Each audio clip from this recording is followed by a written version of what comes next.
I'm good. I'm good. I'm like, this technology piece though. I'm like, what is going on? Like, so the I don't world know what the to world say, may be brother. saying it don't need to see me today. There may Well, be some this truth in that. well, well, this might be our symbolic blackout for all the Right. books going on. Man, it's high. It's high. Well, we have I think, some interesting and hot topics to talk about today. I'm not sure if we're gonna get to all of them, but we're gonna try our We're gonna best. try. Number one, we have trad wife culture. For those who don't make that know what that is, that's basically people who've chosen to live a traditional wife life, and it's kind of something that's been increasing over the last several years. But a lot of people have a lot of opinions about the trad wife and what they represent. Then we got why high performers quietly leave organizations. It's something that we definitely saw before and during the pandemic, Mhm. but it's something that's still kind of happening today. Folks just kind of quietly leave despite doing really well in the organization. And then uh, how fear reshaped workplace conversations. And as I'm thinking out loud with you, Lawrence, I'm thinking Mhm. maybe pick between one of those two, because the next one I think is going to take a lot of our energy, and that's Stephen A. Smith. He came out earlier this week or last week talking about how all black people need to vote Republican, and folks have been having a bit of a reaction to him Mhm. for good reason. And last but not least, our side eye. And this has to do with the roast of Kevin Hart that's on Netflix. And I actually, okay, I'm not going to go into it too much, but the thing is almost 3 hours long. And they're roasting this fool, but they're doing the most racist nonsense Mhm. in this show, and some folks are having a reaction to that. So I got some side eye. Mhm. I'm not sure if it's going to be for Kevin Hart or some of them white comedians, Right. but Exactly. we gonna go 10 toes deep on that Right. one later on. But before we get started, I want to get us in one of our djembe cards here, Mhm. and I'm gonna have you go first because I think I'll be going first sometimes, and I'll be forgetting to give my brother some time. Here we go. This is one. Actions I'm taking to create more fairness and justice are blank and blank. Actions I'm Actions I'm taking to taking. create more fairness and justice are blank and blank. Actions I'm taking to create more fairness. Um, and I think I say the same thing every time. Um, One, I think the first actions I'm taking are to actually have a voice in conversation, speak up and not be silent, call call truth when I hear it, call BS when I hear it. Mhm, Um, mhm, and I honestly, the other one is super simple. Being me, mm, regardless of the situation or circumstance that I find myself in. We previously had talked about this idea of code switching, which is a term I always say I hate with a passion, mm, and don't believe in. But to the degree that folks do code switch, um, I try not to do that. I try to show up as Lawrence, no matter what the environment is. If that's all black folks, if that's white folks, if that's anything in between, um, just being my authentic self as much as I can. I mean that's the ways I'm trying to fight. So how about you? For me, showing up, trying to create that fairness and justice. I'll be honest. It's on some maybe a little more practical. It's like the relationships I have with people, Hmm. having that sense of open, transparent conversation, Hmm. keeping it real, talking about what's really going on with us, Hmm. and making room for that kind of opportunity to be Hmm. real. Because it's so easy to kind of gloss over what's going on. How you doing? "Oh, I'm good. I'm living my best Hmm. life. No, you're not. And so having that sense, but also I think another way I think I try to is um, another way, I guess, keeping it real, but being very much in the sense of keeping justice front of mind. You Hmm. know, because it's easy to kind of like get overwhelmed with what's all going on Yeah. and the Supreme Court and all the things you feel like you can't do anything. Mhm, But justice is something that we do in our day-to-day life and what we do mhm. to one another and how we treat one another. Mm, And so for me, it's there are the bigger issues, don't get me wrong, policies and laws, but mhm. there's a the justice that we try to create in just the relationships we have with the Yeah. people around us. So it may be two sides of the same coin, but that's kind of how I try to, personal relationships. And for me, I'll be honest, the sense of justice is like I have an event coming up next Tuesday called Plates and Perspectives, where we actually go, we What you eat cook? Wait, really wait, wait, wait, delicious. wait, wait, wait. What you cooking? Let's get to the real black people part of this conversation. What you making? Well, a good thing is I have a chef. Her name is Erin Nelson, and All she right, is Aaron. doing the whole shebang for us. Okay. And she asked me to choose from different options, Okay. and I chose the Mediterranean Uh-oh. option. I love me some Mediterranean food now. Yes, it's You going to got be some lit. tzatziki and some feta cheese on some Uh, salad and stuff. yes, yes. So it's going to be delicious. And then Okay. afterwards, we're going to go into the gym bake experience with everyone, and Nice. we're expecting 50 to 60 people to show up. So Oh, it's going to be sweet. good. But that's gonna be next Tuesday. So that Okay. creates a sense of So justice. if you're in Austin next Tuesday, Yes. come on out. Is that Come what you're on telling me? through. Come. Okay. Okay. May Get you 19th. get We start at get 6 get you o'clock. 6 o'clock. Get you some Mediterranean food. What's the location, just in case? We're going to go to St. Austin, a Catholic church on Okay. Guadalupe Road in Austin, Texas. All right now. You heard it here Yes. first. Hopefully not the last. Mm. But cool. But we got our first topic for today, bruh. And I don't know. Part of me just wants to go straight into Stephen A's first because Hey man, he got me lit. you know what? You free. You free. You're a black man. You free. You can do whatever you want to do. So if you feeling Stephen A, let's roll with Stephen A and call it what it is. Well, you tell me what you've heard so far, because I'm curious what you've heard on the street. On the streets, well, on the streets, here's what I've been hearing. One, so him and what's my man from the Celtics? Mr. Brown. Why am I blanking on his first name? Oh, Um, the brother, yeah, yeah, he's got braids now. He cut it Jalen, off. Jalen Brown, Yeah, Jalen Brown. yeah, Jalen Brown. They've been beefing because Stephen A went at Jalen talking about you lost in the first round of playoffs, so you can't say this is your best season, blah blah blah. And I think it played into, and Stephen came back basically like, you know what? Why don't both of us shut up? You come off the air, and I'm gonna stop doing streaming live. So, and I thought the world would be so much better if Stephen A shut the fuck up and never said nothing about nothing ever again. Stephen A, for me, is in some ways the worst black buffoon um, in media because, and there are lots of them. And I have a particular dislike for many black folks who do sports media because they cater to whiteness so much in everything that they do and everything that they say. Um, but then you're gonna delve into stuff like politics, and it's like, one, I ain't gonna say stay in your lane because you got a right to have an opinion about whatever it is. Mm-hmm. That as far as I'm concerned, that's kind of your human right. You can talk whatever. I would like you, however, to know something about what you're talking about. Know something? So a little something. And Stephen A, I think in some ways is he's kind of the worst of black men.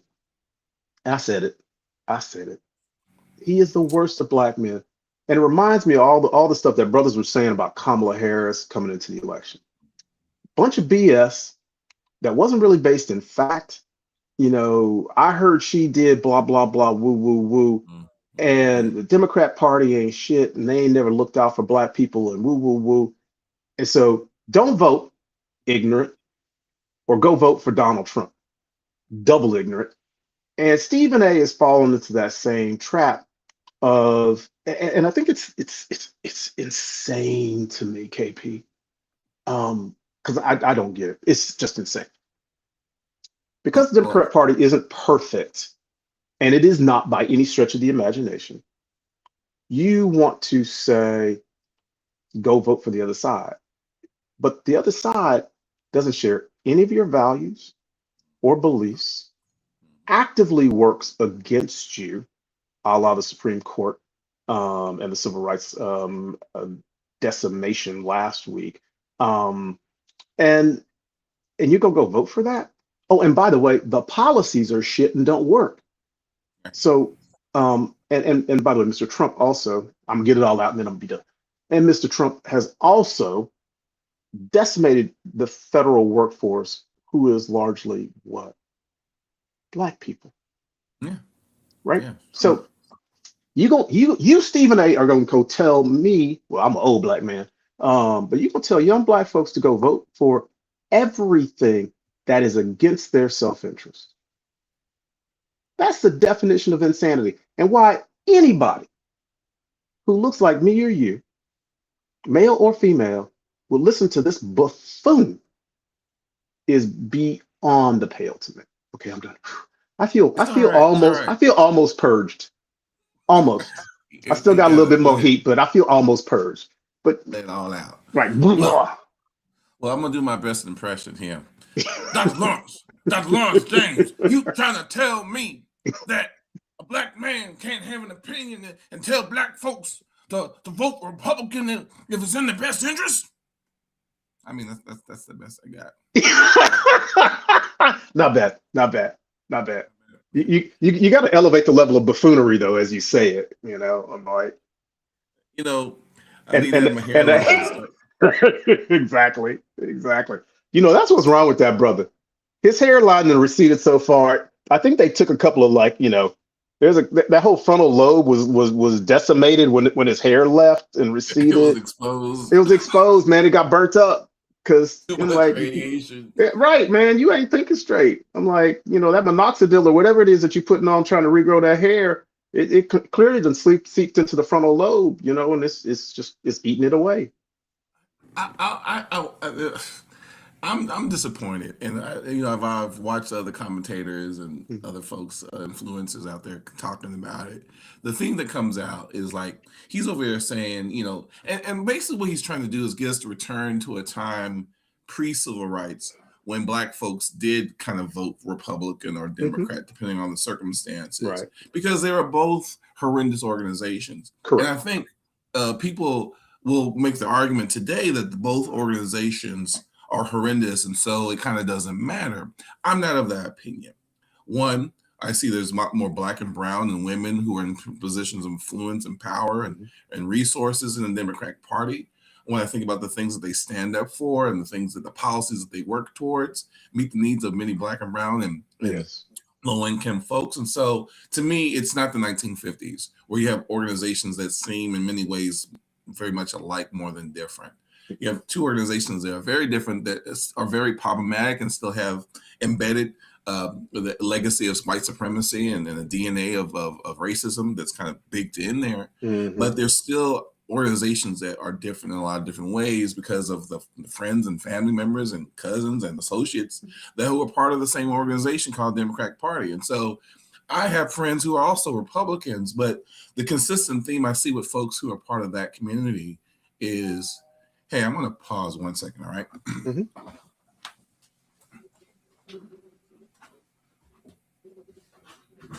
Hey there, sorry. Yeah, it's fun. Just want to let you know we're going to get started in your so you might hear a little bit of noise. So, we're good. Awesome. Thanks so much. Appreciate it.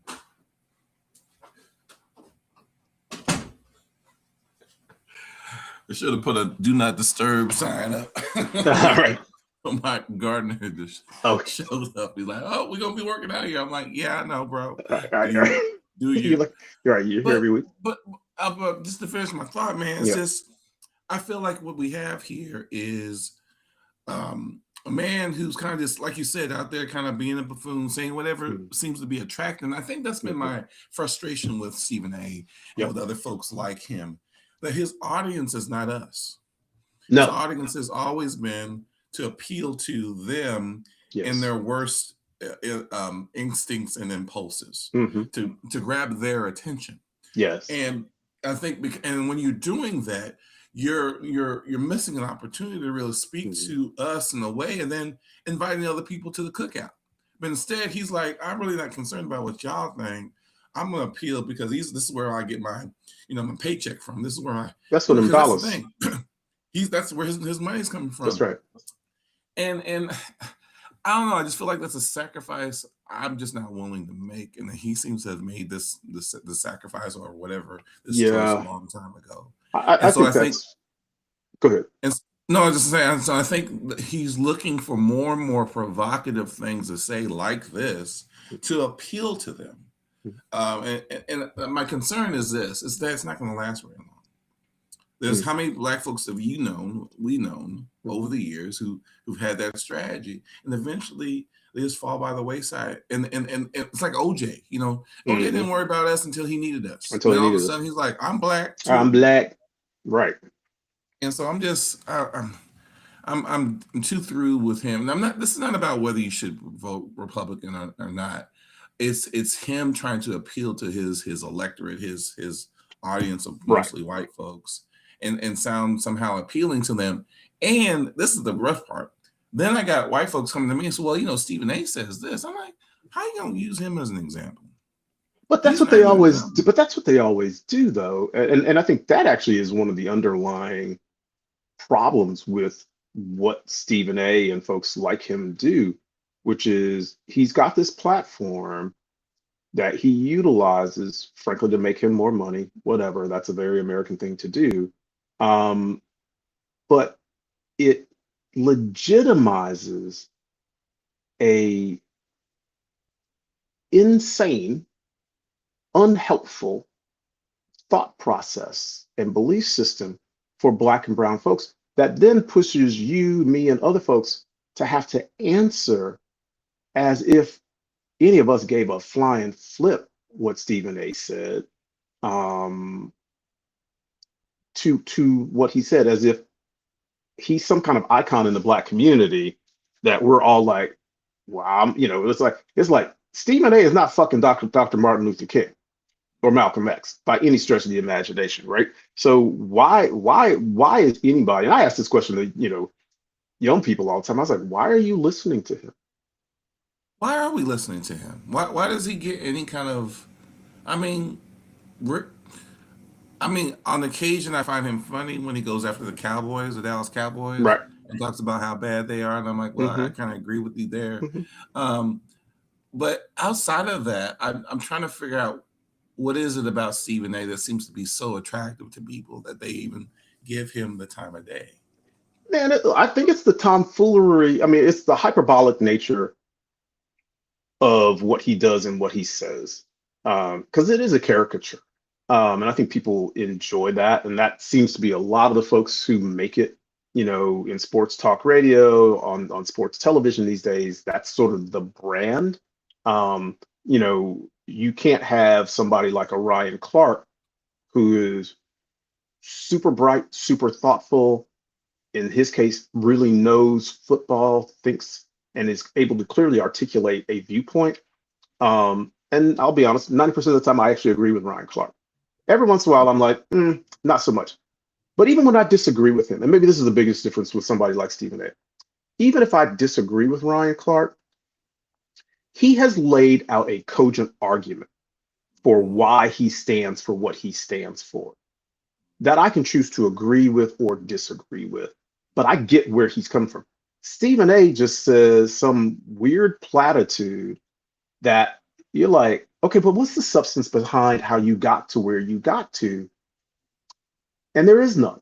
You just go back to the second platitude five more times. And it's like, I, that's not helpful. And again, it makes me believe your interest is not actually in changing minds. Your interest is in just in being provocative and clickbait, and that is dangerous and problematic for me as a Black man, for another Black man to be doing that in the community, um, because there are lots of folks who don't realize or recognize the foolishness, and lack of depth of what he's saying. contextually. I mean, because I run out a lot of times. I'm like, what's the context of what he said? And I'm like, here's history. And the fair history is Black folks used to vote for Republicans.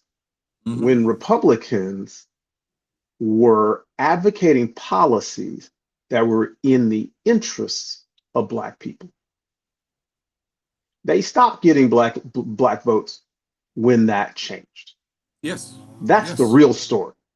But even on top of that, it was when white politicians actively tried to enact policies and political kind of whatever you want to call it to diminish Black and brown communities. And Yes. so when they actively did those kinds of things, when it came to prisons and educational Hmm. systems and equal opportunity, when they were actively doing things that by definition left us out, Right. that's when we were like, oh, we're not voting for this fool. Not for this. Yeah. And we weren't signing up for that. And so when you consistently see this kind of pattern playing out Hmm. for one political group versus another, Yeah. um, this is what you're going to see is 90% or plus of Black folks voting for one party. Right. And real truth is, you're still with straight up racism. Right. And I have a number of Black Republican friends, and I'll tell you the consistent theme I see is the willingness to ignore that piece because it's just Yes. for them, and you know this from Hmm. psychology that some people their Blackness is not as salient as It for isn't. many of us, right? Yeah. And so for them it's not a priority, and I get Right. that. That's their mental gymnastics they've That's right. gone through. It's just not a Hmm. priority. I Right. get it.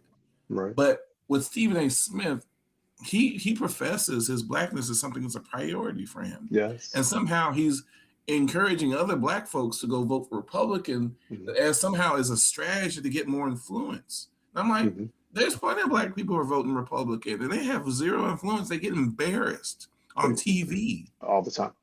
So All it's the time. not for lack of Black folks. And so you're telling me, well, despite the signals telling us not to, you want us to continue to vote for a party that doesn't vote in our best interest, as if somehow that's going to make things better for us. And I'm like you said, it's just not, it doesn't make sense. It doesn't. It doesn't. And I mean, I know some folks as well who are Black and who vote Republican.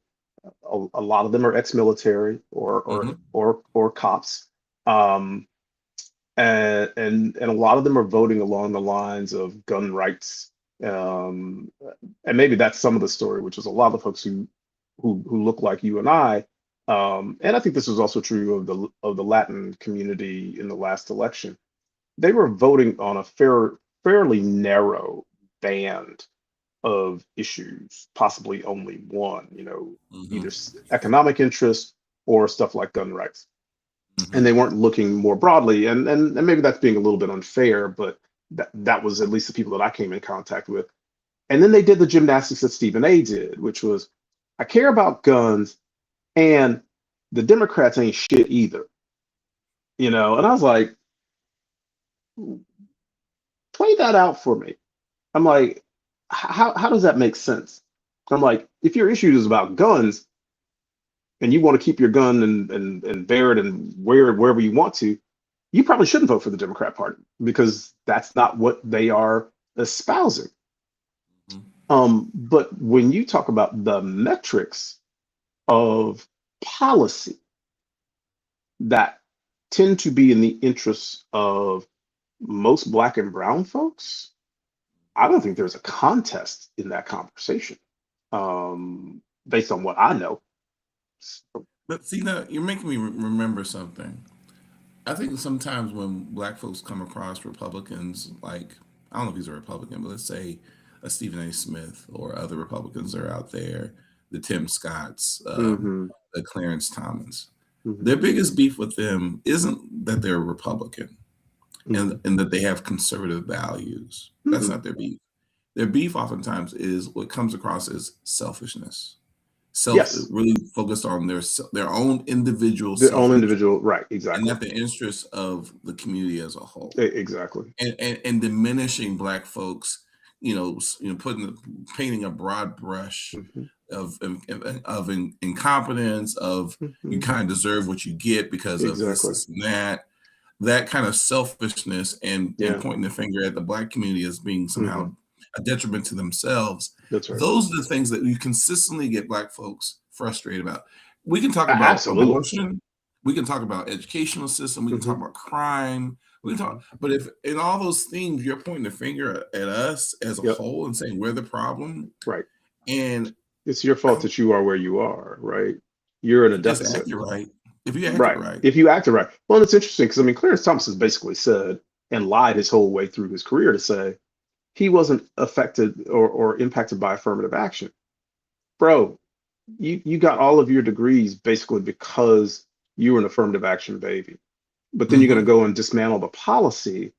And again, that then speaks to me about crabs in a barrel kind of an idea. You're like, well, I'm gonna burn the bridge because I want to be the only one who's here. That mentality, black folks going it alone in this country has never served black people well. no, Has never, no, and you named it when you said somebody like Stephen A, who goes down this trail more and more and more and more and more, eventually gets slapped down and they have no place to go. You know, the black community did not love OJ when he came back. We grudgingly accepted that he was a part of us, but at a distance. He's like, stay over there. You we know, remember you. we remember you. And I believe you're seeing some of that with Stephen A, at least with regard to black athletes that, and Jalen Brown isn't the only one who's calling him out around, and this was before he even got into the political questions. It was like your hatred of black athletes has Black based, women. and black women. I mean, oh my God. I mean, Jesus Christ, talk about hatred of black women. I'm like, don't be mad because they don't like receding foreheads. I'm like, that's that, I mean, come on, bro. Come on. I mean, I'm like, clearly your receding forehead and your paycheck are not enough. Um, Maybe you should work on that personality disorder you got. I mean, but you're seeing this, and I think a lot of the folks who are espousing the Tim Scotts, Clarence Thomases, Stephen A, who are espousing beliefs that are really incongruent and inconsistent with where the vast majority of Black folks are, leave them on an island. The guy I know who's a Republican has now moved, he's moving to a state that's more amenable to his beliefs. And he talks about basically feeling shunned by his community, black folks, because of his beliefs. And I'm like, yeah, you're out of step with the vast majority. They don't want to hear what I have to say. No, they don't, because they've heard it and they don't believe it. They've heard it and they don't believe it. And if you talk to people like they're not working and busting their asses, this it's going to come across as disrespect. Exactly. And the thing is, we can have philosophical values incongruence Mhm. all day long. That's not the problem. No. But when you start making people the problem, you're pointing the finger at them as Right. if they're a problem. That's the message that often is coming That's the out of that message. that side of the conversation. That's right. And we don't actually get to have the conversation about, well, No. if we approach this economic policy in this Hmm. direction, Right. this is the impact, and we can fundamentally disagree about that. Right. But I think what you're seeing is that people don't even want to have that conversation because they've seen how it's already played out. Yeah. So what we're responding to is not how things might be in the future Hmm. theoretically. It's how it Yeah, already it is and already how it's already, is. and we've seen the pattern. Yeah. So we don't need to have a conversation about how it could be, and if we just try this thing out, trickle down economics, blah blah blah, Hmm. believe in the market, the market's going to do X Y Z. We're like, no, the market's never served us if you didn't have Hmm. systems in place to provide protections. Absolutely. The if you don't make people say, you know what, I'm going to go hire a more diverse team. You can't. It doesn't sound enough to say, hey, if you have more diverse team, it's going to be make you more money and be more functional and blah blah blah. They if you don't make it a priority, they won't Not do making it a it. priority. Right. No, Even though they'll make them more money. they'll make more money. So Yeah, I mean, yeah, right. Which then gets you to a place of why is that? Because that's a dysfunctional belief system. And it does come back to the thing that we always come back to, which is white supremacy culture is interested in maintaining itself in spite of the fact that there is data information um, that suggests acting in a different way actually does the thing that you say you want, which is make money, right? And this is the piece here, and I think this is the difference for me, for my frustration. For some reason, there seems to be consistently a group of people who always want to feel like they're doing better than others, or they Yes, should be doing better than others. yes. And we have a system where we talk about increasing the size of the pie, with Mhm, abundance mindset. We can all eat, mhm. that levels the playing field, and it doesn't give people a sense of I'm better than those folks over there. Yes, If you level the playing field and make it easier for folks to eat and be profitable and do all the things, well, then I'm no longer special. I'm not special. And I'm I'm like, not what? special. Okay, I don't know what the issue is about, but I think some people, this is the problem in this white supremacy culture that we're talking about. There's always a group of people, a select group of people who are going to benefit. And so as long as they're benefiting, they're like, well, I don't see what the problem is. That's right. And I think what people are saying, whether it's politics, economics, educational systems, we're saying consistently, hey, there's no reason why we all can't benefit. And we're all God's children, or we're all Americans, or we're all humans with blood in our, Mhm. in our veins. Why can't we all benefit? And I think there's some people who want to have a sense that they're better, whether Yes. because of God chose them, they just Yep. think they are, or they grew up thinking Hmm. they were the best. And I'm Hmm. just like, I'm a firm believer that that's not true. And that maybe that's why I approach my politics and my work differently. Look, I think that's probably very true. It's interesting, and I have no data to back this what I'm getting ready to say up at all. It's just kind of experience sitting in the therapy room with people. Mm, I would watch people make these very marginal distinctions between them and their siblings, or them and anybody else, right? And it made me think, KP, about uh, uh, this concept of the human is always looking to be unique, right? In some kind of way, which I think is a little bit is what you're talking about. In America, that plays out largely around economic lines, racial lines as well. But in capitalism, it's about how do I differentiate myself from you? It's by the money I have. Now, um, but I think maybe not all people, but I think maybe I wonder if a part of the human condition is that you are looking to be unique. And I can make an argument in the mammalian kingdom, the male with the biggest, the peacock with the biggest, beautiful, most beautiful plume might well get the lady peacock. I mean, so there may be some value in being unique, but maybe in the human species we've taken it to extremes. Um, and so that I think plays somewhat into it. Um, but there are lots of ways you can be unique. We talked about earlier about how you treat people. That can be a uniqueness. It doesn't always have to be on economic lines. And maybe a part of the issue is in capitalism, the only way to be unique that matters in this society is by how much money you got, how big a house you got, or how many houses you got, or what kind of car you're driving. So we've made our uniqueness about very material things and not about, as Dr. King said, the content of your character. Because most of the people who I really admire in this world are really good people, in my estimation. They care about other people. That's my value, right? hmm And so that's what makes them unique and really important and special in my mind. Um, I have, and I know people who got a lot of money, so it's not like I don't know rich people. I know lots of really rich people. Um, but their richness has never been a thing that is attractive to me. One of my best friends growing up, his father was loaded. They had this big, beautiful house. We'd go and play at their house. We'd play football. Their yard was so big we could play football in the front yard. But what I remember most about his parents were, one, how down to earth they were, and how kind they were. You know, they'd be like, "Hey, Lawrence, you want to come to us to down with? We're going on a family outing to downtown Chicago.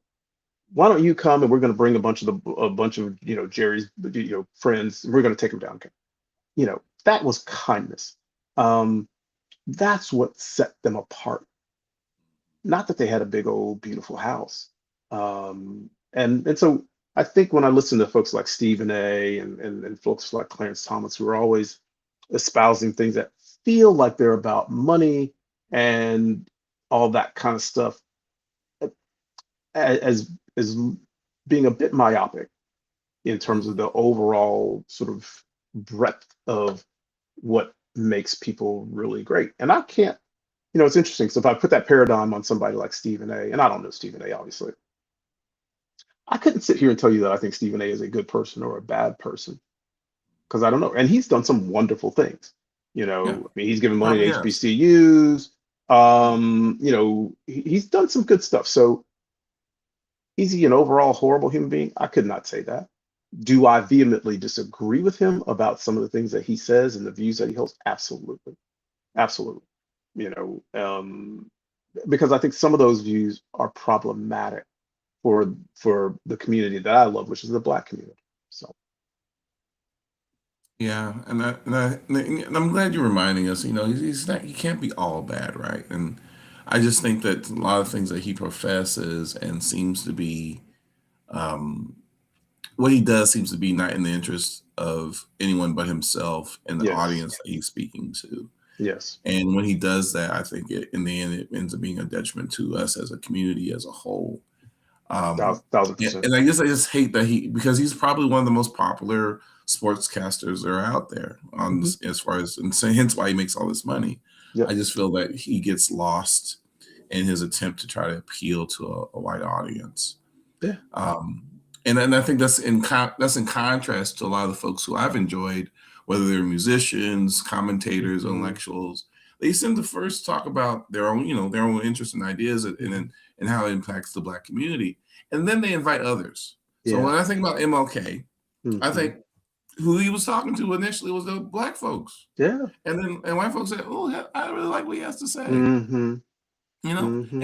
and then they were invited to the barbecue, Right. and it was okay, cool, you can come too. Hmm. But his first audience, his first love, was his family, His his family. community, and his people. Yeah. And i Exactly. and I beg to differ to show how Stephen A. in recent behavior has Hmm. demonstrated that. Hmm. And I'm not saying we necessarily are prioritizing Black folks over everyone else. What I'm saying Right. is that you're speaking to the needs of the community that is a reflection of where you came from, Hmm. and it helps to invite That's right. other folks part of that Hmm. story and that opportunity. And I don't know, and I don't know if it's because he's getting older. You think because he's getting old, his mind ain't right? I told you. It's that minoxidil going to the frontal lobe, man, is messing him up. You know, Stephen A. I mean, I've listened to him, unfortunately, because he's on ESPN a lot. I've had to listen to him now on 20 years. He has always said problematic stuff about the Black community, about Black athletes. So I don't think this is new. For me, it doesn't feel new. It feels a part of a shtick um, that he has had since he came on. Criticize the Black athlete. That's a part of his shtick. Um, and so this to me is just the next evolution of that in the political realm. Um, you know, because you're not, it's interesting. You're telling young Black people or Black folks to vote Republicans. You're not telling the broad world go vote Republican. You're particularly focusing on Black people. That's interesting, right? Um, because if you really had great political aspirations, wouldn't you be speaking to your point, all of your audience going, here's why I believe you should be voting for Republicans, right? Mm. Because that bullshit argument wouldn't sell. They've never been interested in, the Democrat Party hasn't been interested in your interests. So therefore you should vote for the Republicans. That's ignorance personified as far as I'm concerned. But that message won't sell to the whiter and wider white audience, right? So again, I think thematically it's a pretty consistent um, view that he has banked on, which is criticality of Black communities to build your brand.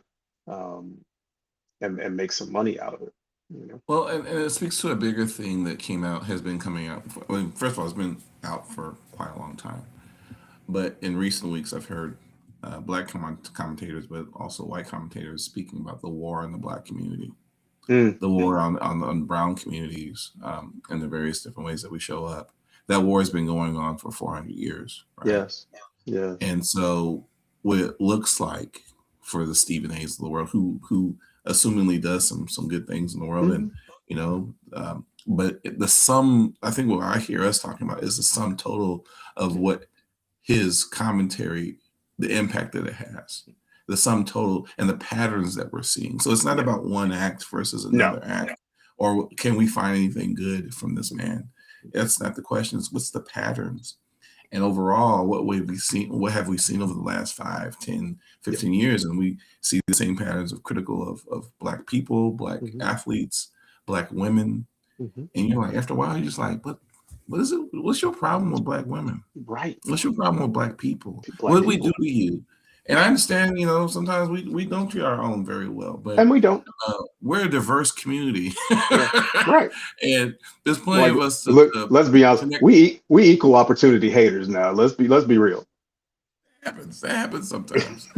But you can't tell me that there weren't folks in the black community who you couldn't have allied with, Yeah. connected with, built some trust around, to give you the kind of feedback to say, you know what, this ain't good for us. Right. This ain't good for us. Right. Well, but It's not you, good for man, any you of speak you. to something like, but that's profound what you just said, because you said what you're doing is not good for us. You can't see my finger. I'm underlining it.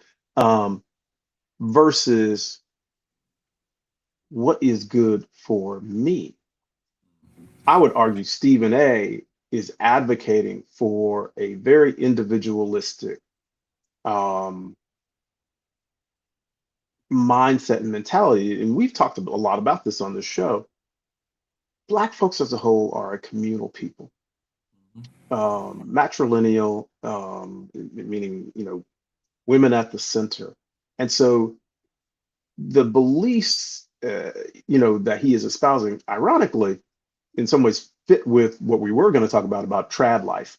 Um, that they're very traditional, I would say, white Western or white American views of community that are antithetical to what Black folks in community, and I use that word, small c community, have always been about. Whether it's family, whether it's the broader community, our survival has been about being connected to and with each other. And his advocacy is, yeah, dismantle all that shit. Go become a content creator, whatever it is you're gonna do, and you do you and you make it on your own. That that has never been sufficient within the Black community. No, no, because every person I've ever had a lot of respect for, even in their success, even when it seems like they're out there doing their own thing, trying to move up the Hmm. mountain. One of the things you consistently see them say, not just when they get to the top, but along Yeah, the way, along the way. they look back and say, "Come on." They pull Yeah, other people up. pulling other That's people up. always been a theme, right? Yes. And Yeah. so I don't know Stephen A. Like you said earlier, I don't know who he's pulling up or not, Hmm. but he sure is doing a lot of punching down, a Yeah. whole lot of punching down. Right. And so whoever he is bringing up, the punching down is over. It's overcorrected. It's overcorrected. Every Right. every Exactly. pulling up he Right. might be You doing. throwing some wild haymakers, man. I'm like, I need you to take some. I'm like, it was okay when you was jabbing, but I'm like, now you over here doing Tyson taking left hooks and shit. I'm like, come on, bro. Slow it down. Slow your roll. Slow Slow it your down, roll. man. Slow it down. Well, hey, we actually spend most of our time talking about Stephen A, which is okay. We Which is talking about okay. Stephen A. It's okay. But so what I want to do is transition to our engagement card, and then Yeah. we're gonna get to use the rest of our time to talk about our last topic, which is the Kevin Hart roast that's Mhm. on Netflix. So I'm gonna just pull one out here. Boom, here we go. Oh, here we go. Here's a good one. Stephen A.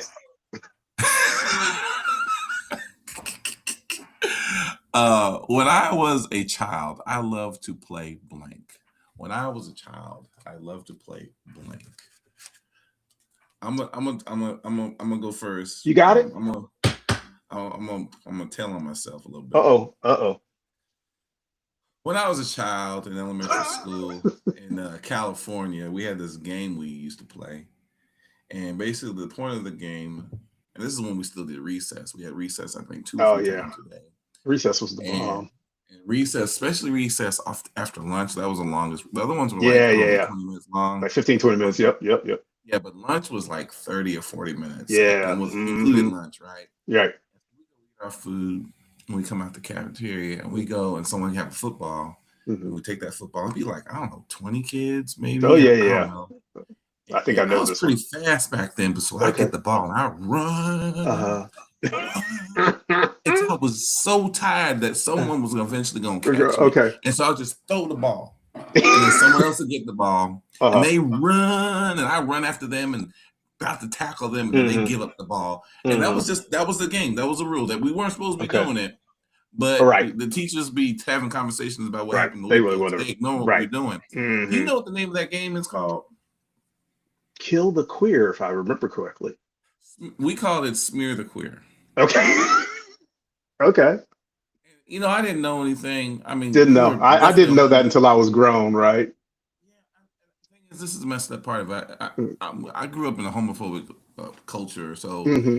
we didn't have no awareness. If we did have awareness, we'd been like, yeah, whatever. Right. But now I just feel so like unfortunate that we called it that name. Yeah. But I had Yeah. so much fun It, playing because we run and run, and right. you know, I get to show how fast I was and tackled other people, and Yeah. no one ever got hurt. But man, the name was disrespectful. It's And it's so it's, it's a little foul in retrospect, right? You know, but we gonna, unlike Stephen A, we gonna forgive some 8 to 10 or 11 year olds for not necessarily knowing the origin of that. You know, well, I'm glad they didn't call Kill a Nigga or Smear the Nigga. right, right, right, 'Cause I would have been on top of that shit from the right. You're jump. like, Like, who you smearing and who you killing? exactly. It's like somebody gonna get Call hurt, right? Somebody gonna get hurt up in this. You know, oh niggas. God. My favorite was I ain't gonna lie, I loved kickball. Ah, yes. Kickball was the joint. Like I couldn't wait till we had recess and we could play kickball. I mean, it helped that I was pretty good at it. But I went to this Catholic school down, shout out to Sherman, Texas. Um, and we had a basketball court that nobody ever used to play basketball. Um, and the big excitement was you try to kick the ball over the long fence because it went out in the street. So that was everybody was trying to hit home runs, you know. But if you kicked it too hard and pulled it, I was left-handed, so I'd kick with primarily my left. But if you pulled it and you kicked it into the neighbor's yard, you have to go get the ball through basically like these thorny bushes, which I don't think they were rose bushes, but like, and if you ever kicked it over there, everybody would just give you hell and be like, "I'm not getting it. I'm not getting it. Can you go get no?" And you have to go, and you climbing through the thickets and all this kind of stuff to get the ball. It was like a prize when you got it. You know, you're like, "Oh, I got the ball." You throwing it back and trying to figure your way back out. And I think what I loved about it was, you know, I mean, you were playing together, um, you were just having fun, but there was something about, and for me, I mean, if I'm honest, there was a sense of community. And because I was pretty good, I usually got to pick teams. Like I'd be a captain, and I often would pick girls Mhm. and the less capable boys because I always felt kind of bad that they would often get left out, Right, right, right. you know. And look, and but it wasn't completely like I was like that wonderful. Some of them girls were really good. It was, I was like, y'all stupid. I'm like, that girl is better than nine, 10 of you boys. So I'm like, you come on, Exactly. play with me, right? You know. So I was She's like, faster. She can catch the faster, ball. she could Yeah. catch. I mean, all the stuff. I'm like, y'all don't know, man. I'm like, this girl can get it. I'm like, you come on, be on my team, you know. So, Janique was pretty good. right, right. right? I was like, Well, hey, let's get on this Kevin Hart roast. Have you had opportunity to see it or see any clips on it I've yet? seen clips. The only clip I ain't gonna lie, the only clip I really saw was Cat Williams going in. Um, Yeah, yeah. which, and I'm not a huge Cat fan, and I know they have beef. I sort of appreciated him talking about the beef, and he was for Cat Williams. He was actually pretty funny. Uh, but I did love the one line where he said he was joking about you got a bunch of B or C list, D list comedians over here, and they showed the audience, most of whom were white, and that made me laugh. I didn't even know who half these. I was like, literally, I was like, I don't know who any of these white people are. I didn't know who any of the black people were either. So there you go. So it had to be D-listers. But I was laughing. I was like, oh, he got jokes for everybody. I'm like, he calling out the white people, he calling out Kevin Hart. I'm like, that's crazy. Well, I'll be honest. I felt the need to, if I was going to talk shit about Mm-hmm. this thing, even though I've seen some of the clips, I need to watch it. But like I Mm-hmm. mentioned earlier, this thing is like 2.5, 3 hours long, Yeah, that's about and 2 hours this, too many for me. yeah, I might be able to give Kevin Hart an hour because he ain't and that then they, funny either. So why am I gonna give him more of my time? yeah, and then they had Tom Brady there, kind of doing this startup, and Mm-hmm. I don't know. I felt like a little delicate because he started cussing and saying "fuck you" and "mf" for this, and now like, Tom whoa, Brady hold up, did? Tom Brady, well, slow down, bro. What? Wow. Okay. but then, That's but that's then, different. but then, like you said earlier, there were several white comedians there, and you like they say all kinds of foul things. I remember they Mhm. said the one comedian at another roast. They basically, I mean, they're there to say the most, the Right. worst kinds of things, right? Mm-hmm.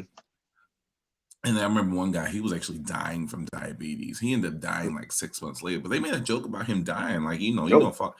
And they were talking about Cheryl. What's her first last name? Cheryl something. She was on the oh, Cheryl View. Underwood. Yeah, Underwood. Yeah. Yes, Mm-hmm. thank you. Mm-hmm. And I actually like what she had to say, but a lot of these white, it was like, okay, we're gonna talk about George Floyd and make a joke about that. We gonna, I mean, everything. And they said, "Oh, we're gonna say some racist stuff." And we talked. I called her ahead of time. Like we got. It was almost like when I hear white people say, "Well, I got permission to say nigger." Right.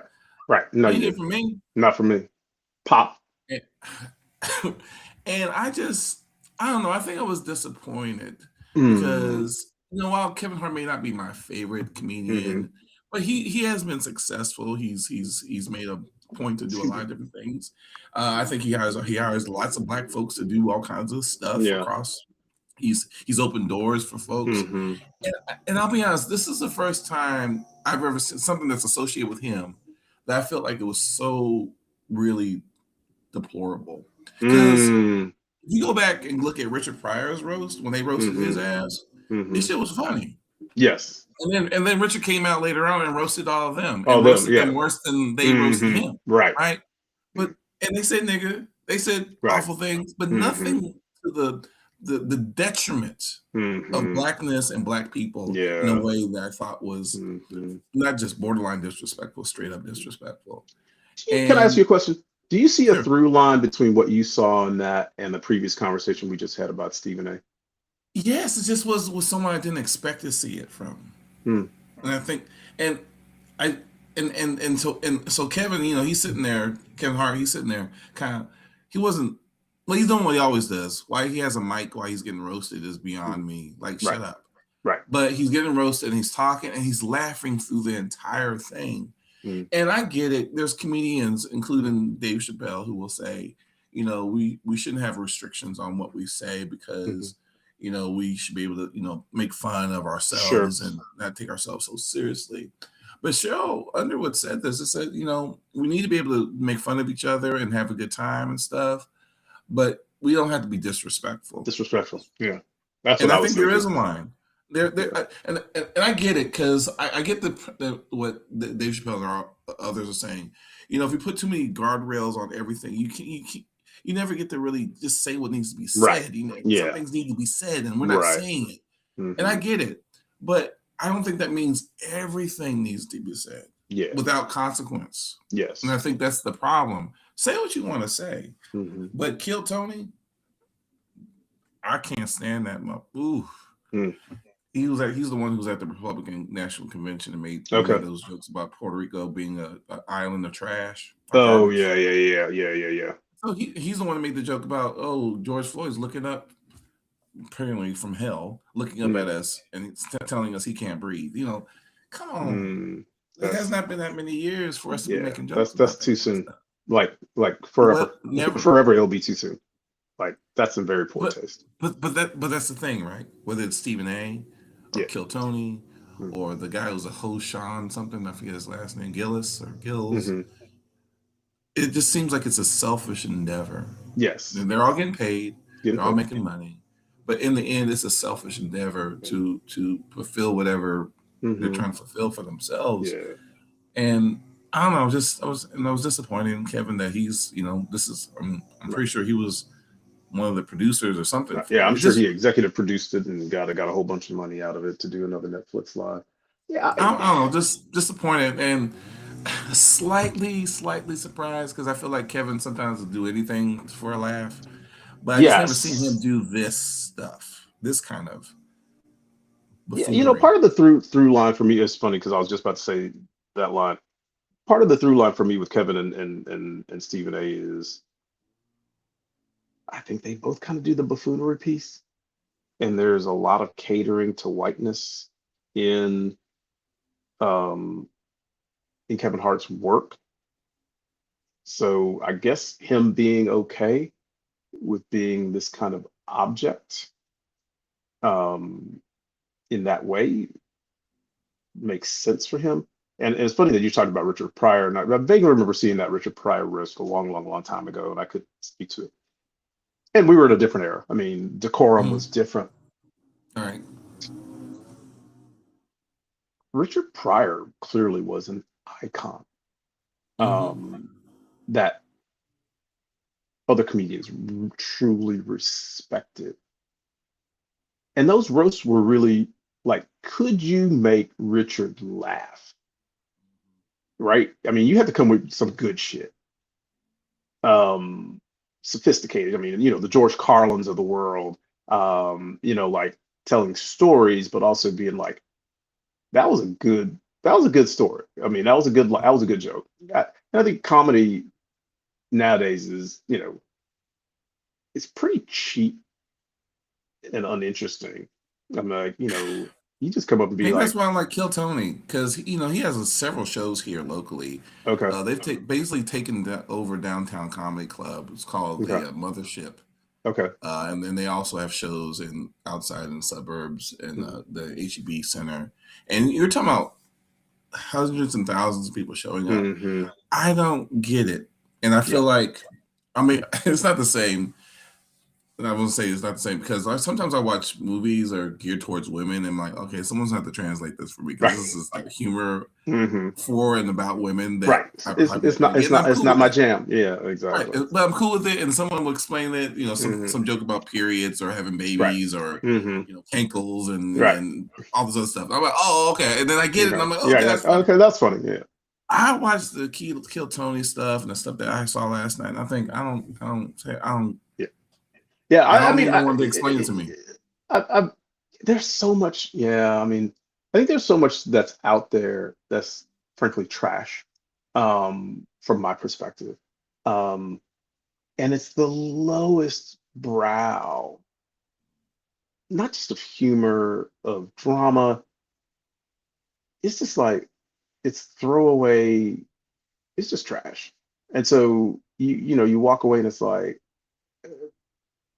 and again, even the little But bit that I saw from Cat, I was like, okay, at least it referenced something real mhm, and tried to tell a story that for Cat Williams was actually pretty funny. mhm. Because most of his stuff I don't find funny at all. I actually His thought movies. his movies are horrible, they're trash. But this was actually, it was, and what I liked about it was it was contextually thoughtful. It's like, me and you got beef. I don't know why they got me up here talking about you. And it's like, so I got a context for the story that you're telling. There's jokes that's coming off of it. I was like, okay, you put 5 minutes into thinking about what you were going to say versus just coming up here talking nonsense, right? And even, I mean, I'll reference back to the Dave Chappelle, his last, and I get Dave is super homophobic. Um, the last 30 minutes of his special was a story that was brilliant. It actually wasn't particularly funny, um, but it was brilliant. Like how he He is a pieced that. storyteller. Yeah, I mean, he's a great storyteller, and maybe the comedians that I love were really good storytellers. Richard Pryor, I mean, the first album I ever heard, and probably the only comedy album I've ever really listened to was That Nigga's Crazy. That is the funniest album. See? Because you know what I'm talking about. Yeah, yeah, yeah. That Nigga's Crazy is hilarious. Because even for every little 3 minute diatribe is a story that has a middle, a beginning, a middle, and an end, which is the joke. And there's some jokes in between, but it comes full circle. And most of the stuff now is just like, you know, Ali Sadiq is actually one of my favorite comics right now Oh yeah, because I think yeah. he He's great. does a lot of the same stuff. He tells these very long stories that they're not even jokes in there. It's just the circumstances are hilarious, right? You're like, that's so stupid, it's funny. And every blue moon, he has a joke somewhere in there. But that to me is what I think of when I think of comedy. And so, the one-liner stuff has never particularly been interesting. But I do think to the broader point that you're raising, we are breaking down barriers in ways that I think are unhealthy. The fact that, nigga is every other word for every black comedian, and now is seeping into, brown and white comedians, I think is I believe is problematic. Um, and it's kind of lowbrow thinking, and doesn't say anything. So I have a lot of pause, and frankly, folks like Kat, you know, Kevin, and even Dave, even though Dave uses the word more like, well, that's not true. Dave uses nigga too broadly too. Um, I give him some forgiveness because he tells great stories. I'm on the Richard Pryor. I went to Africa and I don't see no niggas. Um, so you know. But you know what you're making me think about? Bill Cosby is in his twilight of his life. He's at Hmm. the end of his very controversial life. Hmm. But in his 20 years ago, probably maybe Hmm. longer before that, he had a lot to say about black folks. I thought But he even sure before did. that, he was very critical of Richard Pryor. He was critical of Eddie Murphy Mm-hmm. because he's like, "Why are you cussing? Yeah, You're yeah, he always did. cussing, Yep, right?" And he probably would be very critical of and having the same kind of conversation we're having right now probably. about what Kevin Hart's doing and stuff like that. Hmm. But I would like to believe that I'm distinguishing myself from Richard Pryor. I mean, not from From Bill Cosby. Bill Cosby, You're not an old curmudgeon. because yes, I mean, I like to believe it's to me. It's not about the cussing. To Hmm. me, it's not about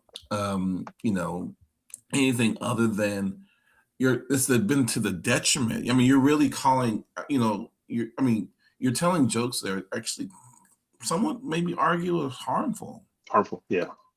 And so I don't know when I listen to the Richard Pryor that he's doing comedy that it's intended or not to be harmful. No. When I listen to Eddie Murphy and other Hmm. people, I don't see it as being harmful. And I Hmm. think that's the difference. So whether you're about cursing or not cursing, using the N word or not, all that stuff, the question I'm asking is, who are you harming or not? Yeah. And in these cases, I feel like I hear us talking about is the harm that a show like Kevin Hart's roast that was supposed to be in Yeah. fun Yeah. is actually harmful. Yeah. That's such a brilliant point that you're raising, and I think it is consistent with what we were talking about even around Stephen A. Is are you thinking about the potential harm that what you do can be doing to communities? I mean, I think here on this show, I think what we're trying to do is point out issues and uplift at the same time, right? You got to uplift, I right? mean, you You got got to to uplift, uplift. and so it's two for. I can call you out, and I can try to, point a thread to something that is uplifting for me, you, and community, and doing it. I think that's a part of, in my mind, that's a part of the responsibility of being human. Right. And some people are And missing that. I think a whole lot of people are missing that.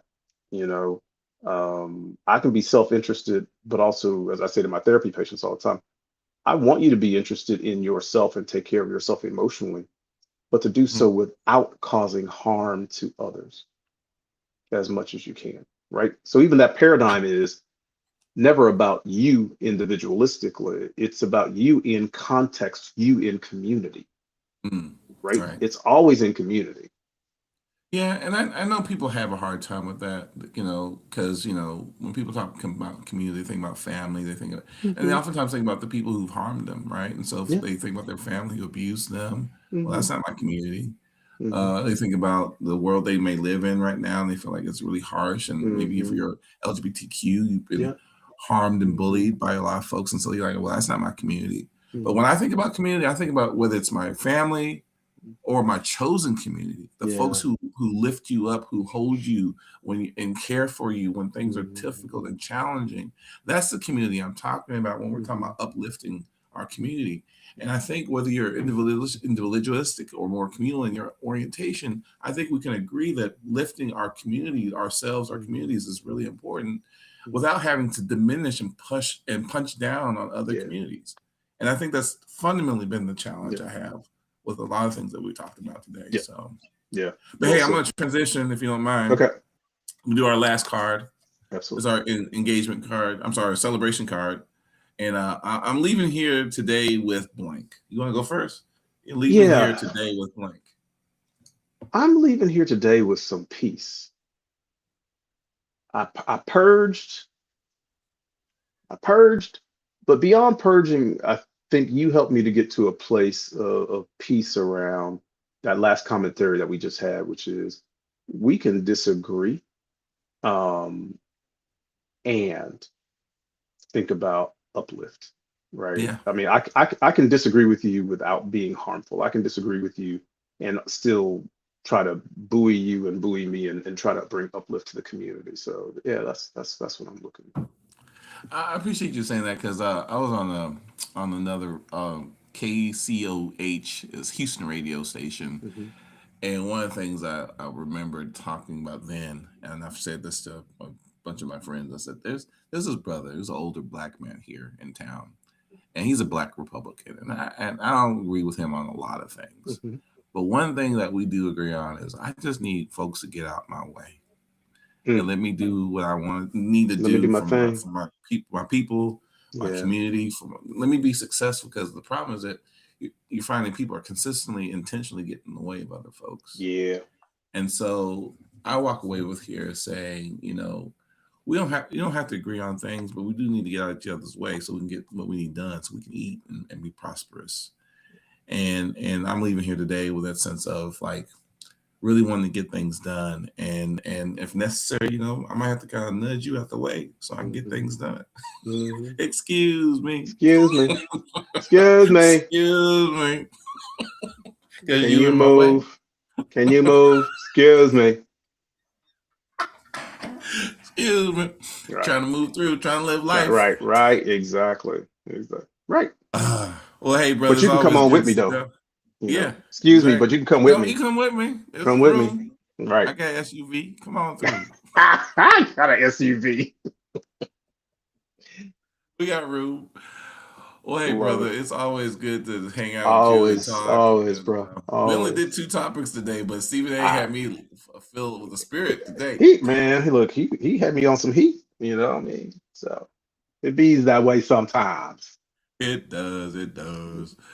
All right, brother. Well, I'll see you in a couple of weeks. We're gonna have a little bit of a break next week, but we'll be back in a couple of weeks and continue the conversation, and we'll see what we'll riff on while Rip black. about. We'll see what we'll Right. find to talk about. All right, All brother. right, man. Always good to see you. Good Peace. seeing you, man. Peace.